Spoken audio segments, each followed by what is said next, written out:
Nervous? You'll be great. Oh, Great. Okay. Okay. Hi, I'm very nervous. I've never done this before. I can't believe I'm doing this.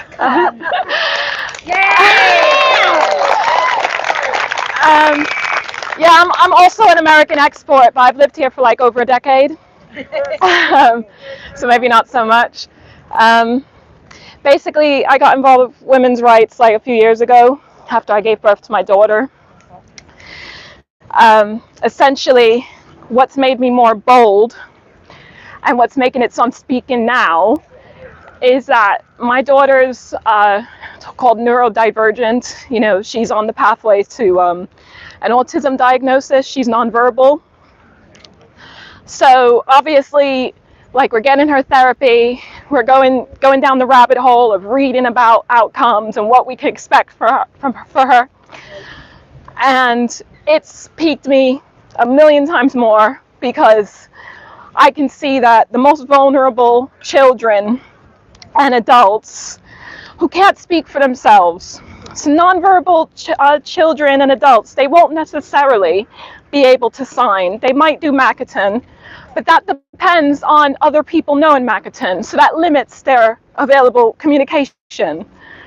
Then there's the picture exchange program, which is called PEX.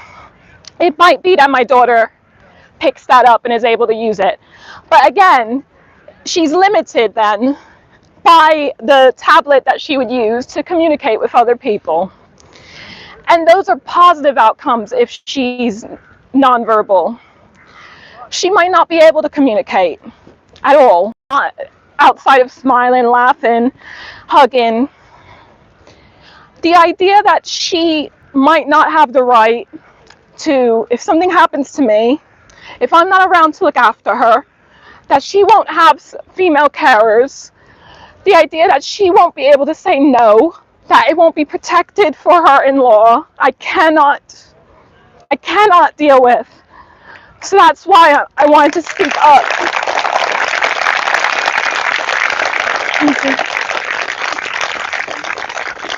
Recently, J.K. Rowling and Helen Joyce and all these wonderful women posted an article about a teenager, nonverbal, autistic, and their parents were going through some legal trouble to try to ensure that their daughter has the right to single-sex services.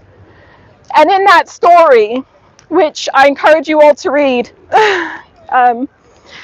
was a story of a 55-year-old woman who was nonverbal autistic, and she'd contracted AIDS while in care.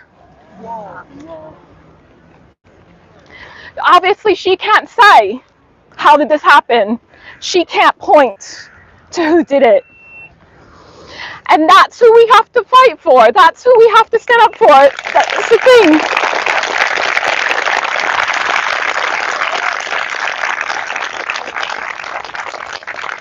So I know that young women are typically okay with mixed sex spaces and they're the most welcoming and inclusive. I mean, according to the YouGov poll recently. No, that poll is a lie. Oh, okay. Fair enough then. But what I want to say is that even if you're personally okay with mixed sex spaces, it doesn't mean you have the right to say that everyone should be okay with it. So please think of that when you go to vote. Don't vote to give away rights that you might not need, but the most vulnerable who cannot speak up for themselves might need. Yeah. And just thank you to all you women and men being so wonderful and giving people like me strength to talk about this. Thank you. Well done. It was great. Well done. Kind of makes it real, doesn't it?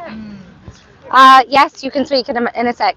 I just think when you hear stories like that, it's kind of ridiculous if you wouldn't speak up. I've always said more fearful with what will happen if you do speak up is what happens if we don't. And what happens if we don't is that young women who are non-verbal and incredibly vulnerable will get looked after by some AGP that has a fetish about touching vulnerable women and touching their bodies and erasing their boundaries.